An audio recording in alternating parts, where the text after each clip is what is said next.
If you want to change your lock screen clock style on your Samsung Galaxy A56, it's quite easy to do. So first of all, we are to hold our finger on any blank space on the home screen and choose our wallpaper and style option. And here you are to choose your lock screen. Or if you don't know how to do this, you can always open up your settings, choose your wallpaper and style, and once again tap on your lock screen. So there are two methods.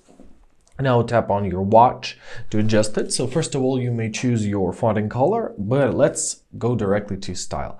So here you can choose the style of it. Choose any. Now you can choose whether to show with weather information or not. Also show date above the clock. So you can see the changes right on the previous screen.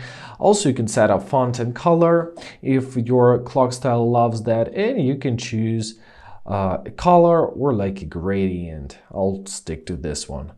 Why not? Or you can, once again, do it this way. So press done at the top right corner when you're satisfied. And now if you're gonna open up your lock screen, you'll see a new clock.